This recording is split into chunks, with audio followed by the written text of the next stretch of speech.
भारत समाचार। धामी कैबिनेट की बैठक में कई अहम प्रस्तावों को कैबिनेट से मिली मंजूरी। उप निबंधक ऑडिट लेवल के 11 पद सृजित, SIBT वॉल और सौंदर्यीकरण के काम को मंजूरी मिली। केदारनाथ में लैंडस्लाइड से बड़ा हादसा, जुंगलचट्टी कंठेरे के पास पहाड़ी से गिरा मलबा, हादसे में 2 लोगों की मौत। हरिद्वार में हादसा, पटाखा फैक्ट्री में लगी आग लगने से 2 लोग गंभीर रूप से घायल, आग में लाखों का हुआ नुकसान। ऋषिकेश में अंतर्राष्ट्रीय महिला मेवाती गैंग का भांडाफोड़, गैंग की 4 महिलाओं सहित 1 पुरुष गिरफ्तार, बुजुर्ग महिलाओं को करते थे टारगेट। खलंगा क्षेत्र में निर्माण कार्य पर पर्यावरण प्रेमियों का विरोध प्रदर्शन, वन मंत्री सुबोध उनियाल ने दिया बयान, कहा मामले में जांच के आदेश दिए गए।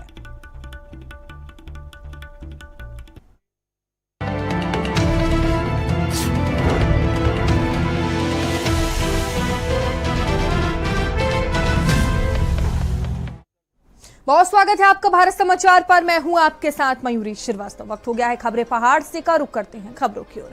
मुख्यमंत्री पुष्कर सिंह धामी की अध्यक्षता में सचिवालय में आज मंत्रिमंडल की बैठक हुई।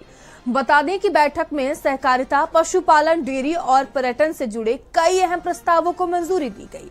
कैबिनेट ने सहकारिता विभाग में ब्लॉक से लेकर राज्य स्तर तक ऑडिट कराने के निर्णय पर मुहर लगाई। इस कार्य के लिए उप निबंधक ऑडिट लेवल 11 का पद सृजित किया गया, जो 5 वर्ष की अवधि के लिए प्रतिनियुक्ति से भरा जाएगा। वहीं बद्रीनाथ धाम मास्टर प्लान के तहत सौंदर्यीकरण कार्यों को भी हरी झंडी दे दी गई। इसके अंतर्गत दीवारों पर कलात्मक चित्रण किया जाएगा, जिसमें ISBT की दीवार भी शामिल होगी।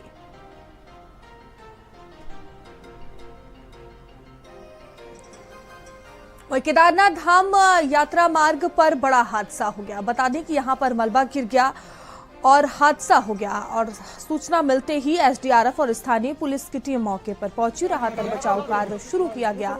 अब तक 2 शवों को बरामद कर लिया गया है। वहीं 3 घायल यात्रियों को अस्पताल भेजा गया है, जहां अस्पताल चल रहा है। देखिए तस्वीरें भी सामने आई है। हादसे में 2 लोगों की मौत हो गई। लैंडस्लाइड का ये पूरा मामला है।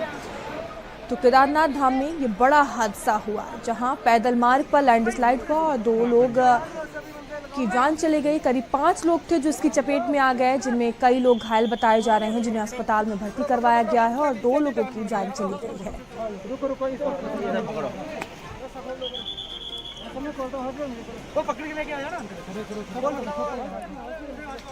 तो केदारनाथ धाम पैदल मार्ग पर लैंडस्लाइड हुआ। देखिए तस्वीरें भी सामने आई। वहीं हरिद्वार में एक बड़ी खबर हरिद्वार से, वहां यहाँ बहादुराबाद थाना क्षेत्र के मुलदासपुर उर्फ माजरा में एक पटाखा फैक्ट्री में आग लग गई। बता दें कि इस अग्निकांड में एक व्यक्ति की हालत नाजुक बताई जा रही है, जबकि 2 लोग घायल बताए जा रहे हैं। वहीं घटना के बाद इलाके में अफरा तफरी मच गई, लोग दहशत में आ गए हैं। वहीं सूचना पर दमकल विभाग की टीम पहुंची हुई है, और इस मामले में देखिए अब जांच पड़ताल भी की जा रही है। मुख्य वजह तलाशने की कोशिश की जा रही है कि आखिर आग कैसे लगी। ये गुरु फायर वर्क्स की जो है फुलझड़ी बनाने की फैक्ट्री थी, उसमें आज सुबह 9:15 साढ़े 9 के बीच में आग लगने की सूचना प्राप्त हुई, जिसपे हमारी जो है 4 फायर यूनिटें जो है मौके पर रवाना हुई। घटनास्थल पर पहुंचे हम लोग जो है फायर फाइटिंग प्रारंभ की। 2 आदमियों की इंजरी बताई गई है और 6 मवेशी जो है उसमें डेथ हो गई है। वहीं ईरान और इजराइल के बीच छिड़े युद्ध का असर अब हरिद्वार तक पहुंच गया है। हरिद्वार के मंगलौर, टांडा, भनेड़ा और जैनपुर झझेनी में धार्मिक यात्रा और इस्लामिक स्टडीज के लिए ईरान गए युवक, महिलाएं और बच्चे अब वहीं फंस गए हैं। हवाई हमलों के चलते ईरान ने एयर स्पेस सील कर दिया है और उड़ानें पूरी तरह से बंद है। वहीं परिजन यहाँ बेसुध हैं और सरकार से अपनों को सकुशल वापसी की गुहार लगा रहे हैं। में हमारे जो डिपार्टमेंट्स हैं वो डेटा भी कलेक्ट कर रहे हैं फील्ड में जाकर, और जैसा मुझे अभी बात हुई फ़ोन पर, तो वो कह रहे हैं हम 1 से 2 घंटे में कंफर्म न्यूज़ हमको बताएंगे कितने बच्चे हैं हमारे जनपद के जो ईरान में हैं, और वो सूचना संग्रहित करके हम गृह विभाग को भेजेंगे और फिर उसके बाद भारत सरकार प्रेषित किया जाएगा। इसमें कोई डाउट नहीं है। भारत सरकार और राज्य सरकार जो भी हमारे जनपद के राज्य के बच्चे होंगे उनको सुरक्षित लाने में या जो भी आगे कार्रवाई करनी है उसको जल्दी करें। मेरे पास कंफर्म नहीं है इस बारे में न्यूज़ कि वो इन सूचना नहीं है, लेकिन मेरे हिसाब कुछ घंटों में या शाम तक हमें कंफर्म सूचना बच्चों के बारे में कितने हैं या वो छात्र हैं या फिर वहाँ पे नौकरी कर रहे थे उस बारे में बताया जाएगा। प्रदेश में जल्द ही पंचायत चुनाव होने हैं, जिसकी तैयारियां शुरू हो गई है। हाल ही में आरक्षण सूची जारी की गई, जिसके बाद 3000 से ज्यादा आपत्तियां दर्ज कराई गई हैं। वहीं पंचायत चुनाव को लेकर हरीश रावत ने प्रतिक्रिया दी। हरीश रावत का कहना है कि जिस तरीके से आरक्षण का रोस्टर गड़बड़ाया है, उससे मुझे लगता है कि ये चुनाव नहीं कराना चाहते। सुनिए क्या कुछ कहा है। यदि सरकार गंभीर है, सरकार नहीं चाहती लिटिगेशन हो और समय पर चुनाव हो चाहती है, तो फिर उनको इन बातों का अपना दिमाग खुला रखना चाहिए। और पहली बात तो यह है, क्या ईमानदारी से ये पंचायती चुनाव चाहते हैं? ये इस सरकार से सवाल है मेरा। यदि चाहते हैं तो फिर ये सब गड़बड़ मत करो। ये जो पुराना रोस्टर है उसके अनुसार आगे बढ़ें और ओबीसी के लिए नया रोस्टर बनाएं। प्रदेश में जल्द ही पंचायत चुनाव होने हैं, लेकिन उससे पहले जारी की गई आरक्षण सूची को लेकर विपक्ष कई तरीके से सवाल उठा रहा है। बीजेपी प्रदेश मीडिया प्रभारी मनवीर चौहान के अनुसार आरक्षण जो भी हो रहा है रोस्टर के आधार पर हो रहा है। वहीं उनके अनुसार बीजेपी का कार्यकर्ता पंचायत चुनाव के लिए पूरी तरह से तैयार है। देखिए, भारतीय जनता पार्टी के संगठन के द्वारा और सरकार स्तर पर पंचायत चुनाव की पूरी तैयारियां कर ली गई हैं और भारतीय जनता पार्टी संगठन के द्वारा जो हमारे समर्थित जिला पंचायत सदस्य के लिए समर्थित प्रत्याशी घोषित करते हैं, उसके लिए हमारे प्रदेश के वरिष्ठ नेताओं को प्रत्येक विधानसभा क्षेत्र में पर्यवेक्षक के रूप में भेजने जा रहे हैं और मुझे लगता है जल्दी पर्यवेक्षकों की घोषणा कर दी जाएगी। इसके साथ ही पार्टी का इस समय प्रयास है कि चाहे क्षेत्र पंचायत के सदस्य हों, चाहे प्रधान हों या जिला पंचायत के सदस्य, प्रत्येक क्षेत्र में भारतीय जनता पार्टी के कार्यकर्ता चुनाव जीतकर आए, ये हमारा प्रयास है। वहीं खराब मौसम में हेलीकॉप्टर उड़ानों पर ट्रांस भारत के 2 पायलटों के लाइसेंस 6 महीने के लिए रद्द कर दिए गए। हेलीकॉप्टर नोडल अधिकारी राहुल चौबे ने बताया कि खराब मौसम में हेलीकॉप्टर उड़ान के लिए डीजीसीए ने दोनों पायलट पर यह कार्रवाई की है। वहीं इन्हीं दोनों पायलट की ओर से सूचना दी गई थी कि आरन का हेलीकॉप्टर अभी तक नहीं पहुंचा है, जिसके बाद खोज शुरू हुई थी।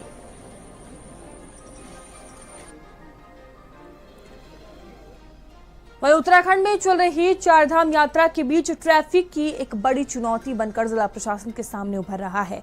यात्रा में आए श्रद्धालु अक्सर पर्यटन की दृष्टि से राजधानी देहरादून के आसपास के क्षेत्रों जैसे मसूरी और ऋषिकेश का रुख भी करते हैं, जिसके चलते अक्सर वीकेंड पर देहरादून की ट्रैफिक व्यवस्था चरमरा जाती है, जिसको ध्यान में रखते हुए एसएसपी देहरादून द्वारा रोड सेफ्टी कमेटी का एक प्रस्ताव शासन को भेजा गया। लाखों की संख्या में यहाँ पर हर साल वृद्धि हो रही है जो वाहनों के रजिस्ट्रेशन में। इसको देखते हुए काफ़ी सारे हमारे चौक चौराहे हैं ऐसी जगह पर हैं जिसको कहीं ना कहीं चौड़ा करने की ज़रूरत है। जहाँ कोई बॉटल नेक्स बनता है उसको चौड़ा करने की ज़रूरत है।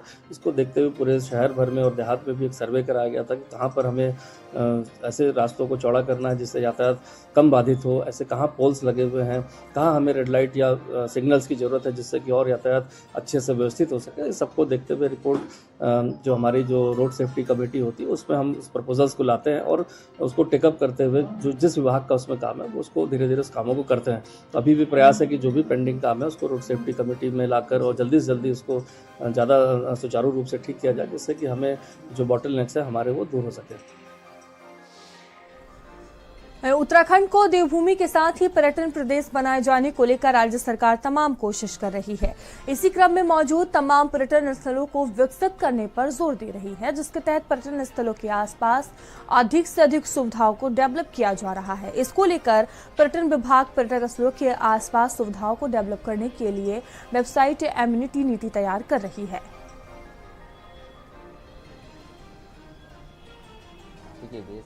एम्यूनिटी की जो पॉलिसी है वो हमारी फाइनल स्टेज पे है और बहुत जल्दी इसको हम अनुमोदन प्राप्त कर लेंगे। और जहाँ तक अन्य पर्यटन स्थलों की जो बात है, जैसे कि हम चार धाम रूट पे ऐसे कई पर्यटक स्थल है जिसको हम हिडन जेम्स कहते हैं, लेसर नोन डेस्टिनेशंस कहते हैं, उसको हम प्रमोट कर रहे हैं उसका। और वहाँ पे श्रद्धालु जाए यात्री जाए, इसके लिए जो बेसिक अवस्थापना सुविधा इंफ्रास्ट्रक्चर फैसिलिटी की आवश्यकता है हम क्रिएट कर रहे हैं। कार्तिक स्वामी हो या जो रुद्रप्रयाग में है, घिमतोली में या कनक चौरी में, या हमारा उत्तरकाशी के पास का जगन्नाथ टेम्पल है, तो ऐसे जगहों को भी हम प्रमोट कर रहे हैं। प्रदेश में यूसीसी के लागू होने के बाद से पंजीकरण का अभियान लगातार चल रहा है, जिसके चलते देहरादून शहर के अंतर्गत सभी 100 वार्डों में यूसीसी के पंजीकरण को लेकर विशेष कैंप का आयोजन किया गया। इस बात पर देहरादून के यूसीसी नोडल अधिकारी डॉक्टर अविनाश खन्ना ने जानकारी दी। उन्होंने कहा कि कैंपों के माध्यम से सभी 100 वार्डों में लगभग 1000 पंजीकरण किए गए हैं। साथ ही उन्होंने कहा कि जनवरी से अब तक कुल 10,500 से अधिक पंजीकरण हो गए हैं, जिनमें से लगभग 180 आवेदन अस्वीकार किए गए हैं। उत्तराखंड क्रांति दल के नए केंद्रीय अध्यक्ष का चुनाव इस साल नवंबर तक होगा। इसे लेकर यूकेडी के अनुशासन समिति के केंद्रीय अध्यक्ष महेंद्र सिंह रावत ने जानकारी दी। उन्होंने कहा कि उत्तराखंड क्रांति दल के केंद्रीय अध्यक्ष के लिए सर्वसम्मति से प्रस्ताव तैयार करने की कोशिश की जाएगी। सुनिए क्या कुछ कहा है। में जो केंद्रीय अध्यक्ष के लिए काफी लोग दावेदारी है, ये क्योंकि उत्तराखंड क्रांति दल एक लोकतांत्रिक और प्रजातांत्रिक संगठन है, इसमें हर कोई भी अपनी दावेदारी कर सकता है। जो भी कार्यकर्ता या जो हमारे डेलीगेट्स होते हैं, जो या सर्वसम्मति से जो भी निर्णय होगा उसी को सब मान्य करेंगे। खबर कोटद्वार से है, जहां महाराष्ट्र के पूर्व राज्यपाल भगत सिंह कोश्यारी ने देश में अमृतकाल चलने की बात कही है। उनका कहना है कि देश में अमृतकाल चल रहा है। यह अमृतकाल अगले 20 से 30 सालों तक जारी रहेगा। मीडिया से बात करते हुए भगत सिंह ने कहा कि आज देश चारों दिशाओं में आगे बढ़ रहा है और प्रगति के पथ पर एक नया आयाम स्थापित कर रहा है। मुझे तो लगता है भरीमान ने राजनीति छोड़ दी है, और मैं कई समय तक राजनीति से संबंध रहा हूँ। लंबे समय पत्रकारिता से संबंध रहा है और अच्छे से अच्छे लोगों को पढ़ने का मुझे मौका मिल रहा है, मिलने का मौका मुझे मिला है। तो मैं कह सकता हूँ कि भाई ये जैसे मोदी जी ने कहा हमारा अमृतकाल चल रहा है, तो ये मान के चलो कि अगले 20-30 साल अमृतकाल के ही होंगे। अल्मोड़ा में महिला सशक्तिकरण एवं बाल विकास मंत्री रेखा आर्या ने हिमवती नंदन बहुगुणा स्टेडियम में आयोजित कार्यक्रम में आंगनबाड़ी कार्यकर्ताओं और सहायिकाओं को नियुक्ति पत्र वितरित किए। अल्मोड़ा जिले में 825 के सापेक्ष कुल 562 नियुक्तियां की गई, जिनमें 50 आंगनबाड़ी कार्यकर्ता और 512 सहायिका शामिल हैं। इस दौरान मंत्री रेखा आर्या ने कहा कि सरकार महिलाओं को आत्मनिर्भर बनाने के लिए लगातार प्रयासरत है।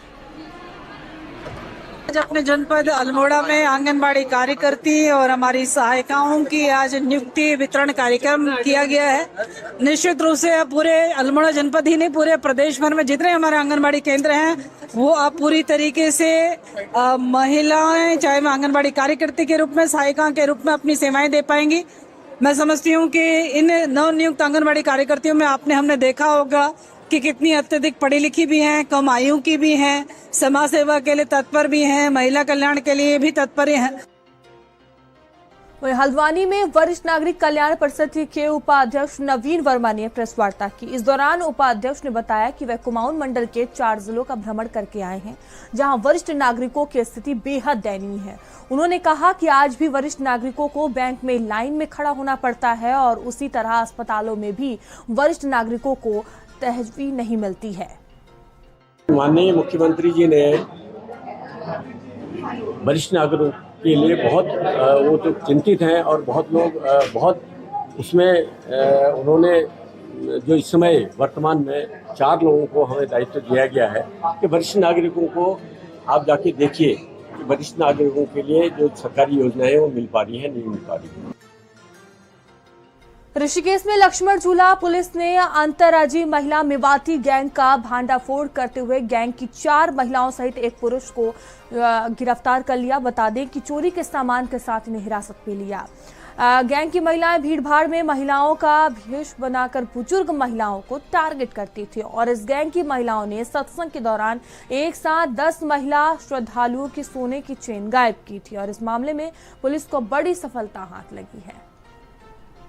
कई महिलाओं की सोने की चेन लूटने का कार्य करते थे। जनपद में हमारे पास थाना लक्ष्मण झूला क्षेत्र के अंतर्गत एक धार्मिक इवेंट के समय कुछ महिलाओं की सोने की चेन लूटने का प्रकरण प्रकाश में आया, जिसका संज्ञान लेते हुए मुकदमा पंजीकृत करने के उपरांत हमारी टीम्स ने सीसीटीवी खंगाले और जांच में ये पाया कि कुछ महिलाएं जो कि मेवात की रहने वाली हैं, ये महिलाएं भिन्न भिन्न धार्मिक स्थलों व मेले त्योहारों इत्यादि में जाती हैं और महिलाओं को टारगेट करते हुए उनकी सोने की चेन लूटती हैं।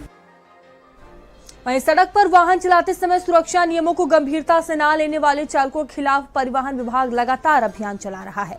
राजधानी देहरादून के विभिन्न क्षेत्रों में प्रमुख मार्गों पर वाहनों की चेकिंग की जा रही है। आज परिवहन विभाग की टीम ने रायपुर क्षेत्र में वाहनों की चेकिंग की। इस दौरान नियमों का उल्लंघन पाए जाने पर एक वाहन को सीज कर दिया गया। इसके अलावा 20 अन्य गाड़ियों का चालान करते हुए 35,000 रुपए बतौर जुर्माना वसूला गया।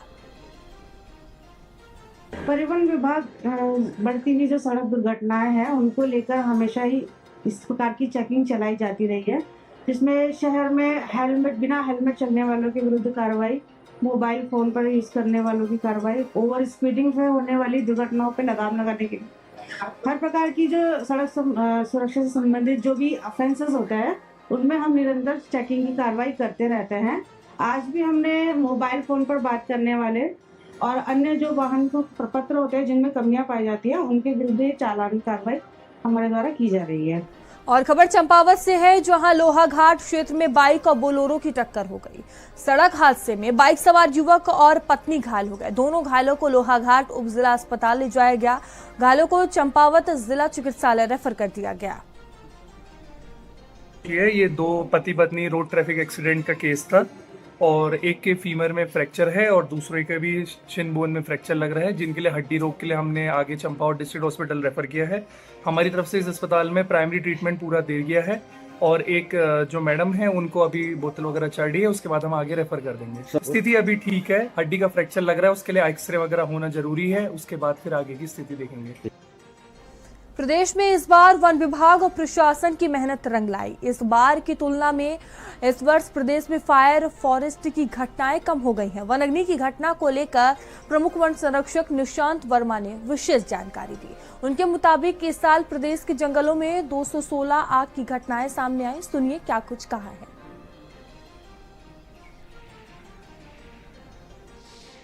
इस बार वनाग्नि सत्र 15 फरवरी से लेकर 15 जून तक गतिमान रहा और इसमें जो है टोटल 216 वनाग्नि की घटनाएं हुई हैं, जिसमें कि प्रभावित क्षेत्रफल 234 हेक्टेयर है। इसमें गढ़वाल जोन की हम बात करें तो गढ़वाल जोन में 120 घटनाएं हुई हैं और कुमाऊं मंडल में 76 घटनाएं हुई हैं। 20 घटनाएं जो हैं वन्य जीव का जो हमारा एक क्षेत्र है उनमें एरियाज़ में हुई हैं। तो पिछले साल के अगर आंकड़ों की बात करें तो पिछले साल इसी अवधि में 1238 घटनाएं हुई थी और प्रभावित क्षेत्रफल 1705 हेक्टेयर था। तो अगर हम पिछले साल के मुकाबले देखते हैं तो लगभग जो है इस बार की घटनाएं 1/6 हुई हैं। वहीं देहरादून के रायपुर रेंज स्थित खरंगा क्षेत्र में किराया निर्माण कार्य कराए जाने से वहां पर 22 वृक्षों को नुकसान पहुंचा। सूचना मिलने पर खरंगा विकास समिति के सदस्य व अन्य पर्यावरण प्रेमियों ने विरोध प्रदर्शन किया। उन्होंने इस अवैध निर्माण के साथ पर्यावरण को नुकसान पहुंचाने वाला प्रयास बताया था। वहीं इस मामले को गंभीरता से लेते हुए वन मंत्री सुबेद उनियाल ने कहा, चीफ कंजर्वेटिव फॉरेस्ट और डीएफओ को बुलाकर मामले का संज्ञान लिया है। देखिए, खलंगा वाले में मैंने चीफ कंजर्वेटर फॉरेस्ट और डीएफओ को बुलवाया था। जब मुझे उमेश काऊ जी जो विधायक हैं उनका फ़ोन आया कि कुछ लोग सरकारी ज़मीन पर कब्जा करने का प्रयास कर रहे हैं और पेड़ वेड़ काटे गए हैं, तो मैंने उसके बाद चीफ गढ़वाल और डीएफओ मसूरी को बुलाने के बाद उनसे जब पूरा डिस्कस किया तो उनका कहना था कि साहब ये ज़मीन यहाँ पर प्राइवेट ज़मीन है कुछ लोगों की, और तो उसके बाद मैंने कहा आपने कैसे मान लिया कि जो पेड़ काटे गए हैं ये प्राइवेट जमीन पे काटे गए हैं। खबर उत्तराखंड से है, जहां सरकार पत्रकारों के हित में एक और बड़ी पहल की है। बता दें कि मुख्यमंत्री पुष्कर सिंह धामी के निर्देश पर देहरादून स्थित सूचना निदेशालय रिंग रोड में एक विशेष निःशुल्क स्वास्थ्य सुरक्षा कैंप का आयोजन किया गया। इस कैंप में राज्य के वरिष्ठ विशेषज्ञ डॉक्टर, पत्रकारों, उनके परिजनों को स्वास्थ्य जांच व परामर्श की सेवाएं दी गई। देखिए, माननीय मुख्यमंत्री जी के निर्देशों के क्रम में स्वास्थ्य विभाग और सूचना विभाग के सौजन्य से आज ये हेल्थ कैंप ऑर्गेनाइज किया जा रहा है और इसमें मैं ये कहूँगा कि एक 360 डिग्री हेल्थ कैंप है। देखिए, विगत कुछ महीनों में इस तरह की दुखद घटनाएं हुई। मुख्यमंत्री जी ने संज्ञान लिया और अलग अलग प्रतिनिधिमंडल में उनसे मिला था पत्रकार संगठन होगा, तो उसके लिए हम लोगों ने स्वास्थ्य विभाग के सहयोग से आज एक कैंप लगाया है। इसमें अलग अलग जो हमारे रोग हैं या उससे संबंधित उपचार है तो परीक्षण के लिए विशेषज्ञ डॉक्टर भी यहाँ पर हैं और 250 से ज़्यादा प्रकार की जांचों की यहाँ पर सुविधा भी है और लोग सैंपल भी दे रहे हैं। सचिव स्वास्थ्य ने भी इसका निरीक्षण किया था। उन्होंने कहा है कि अगर किसी में कुछ कमी पाई जाती है तो वो लगातार उसका फॉलोअप भी लिया जाए और उसका निःशुल्क उपचार किया जाए। रुकेंगे छोटे से ब्रेक के लिए, जल्द लौटेंगे।